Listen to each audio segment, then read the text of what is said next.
Good evening, YouTube. So I got up this morning and drove up to Holland, Michigan, and I was able to pick the load up.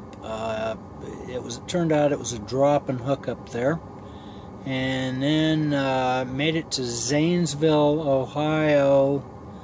Oh, I guess it was around 10:30 this evening, and the load delivers at 7:30. So taking my break here, and then I'll deliver the load, and then the next load picks up in Columbus, Ohio, sometime tomorrow.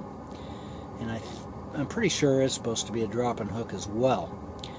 So weather was kind of cool today. It was in the 50s. Tonight it's in the 40s. It's kind of damp, so it's fairly humid. It kind of rained a little bit this morning up in Indiana, and a little bit of drizzle here and there as the day went along, and then drizzle kind of here in Ohio as well, and then that kind of just a little bit here and there, and then right now there's nothing.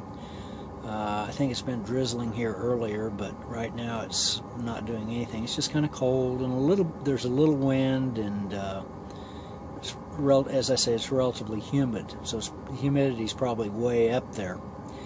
So cooler weather is here. We're in late October now, and so a lot of places have probably already have experienced some freezing temperatures, at least briefly so far. But anyway, this morning, or yesterday actually,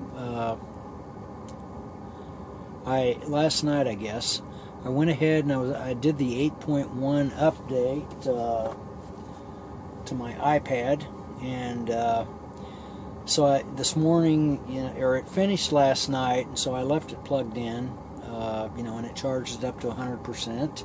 So I unplugged it this morning before I left, and was kind of surprised. I looked, and it's still showing 100% charge. So that's good. My experience with iOS updates sometimes has been less than stellar.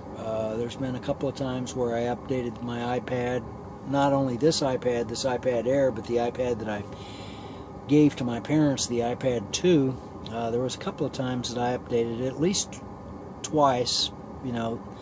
I've had the experience of putting the update in, and then the battery, it just destroyed the battery life. But in this case, if nothing else, it seemed to have actually helped it. But I skipped, I was probably at least 3 updates behind this time. So hopefully they've gotten it right. They seem to have gotten it right. Visually, there's a few little cosmetic changes that they made to the system from 7 to 8. So, but otherwise it seems to be pretty much the same. It's got the same function and so on and so forth. And it's,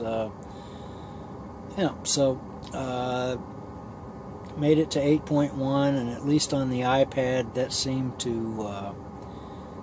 to be fairly stable. Now, I haven't tried, I've got a variety of applications on there. I haven't really tried running them, but I suspect that because I waited and didn't do any of especially the 8.0 update, because I waited until this is actually because I had a 8.01, then 8.02 to correct the mistakes of 8.01. Now they've got 8.1, and that kind of corrects those mistakes. So 8.1 seems to be pretty solid, and so a little bit of information there. If you've got at least if you have an iPad Air, 8.1 is probably a decent update. If I had now the iPad 2 that I gave my parents, it's on a version of 7.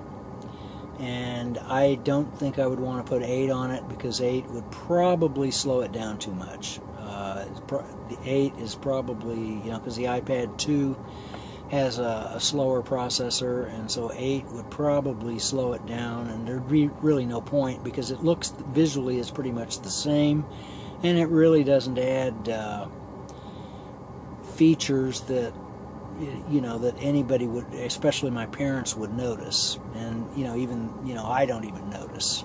So it's just, as I say, visually it's pretty much the same, and it seems to function pretty much the same way. So in any case, from Zanesville, Ohio, I'll catch you later.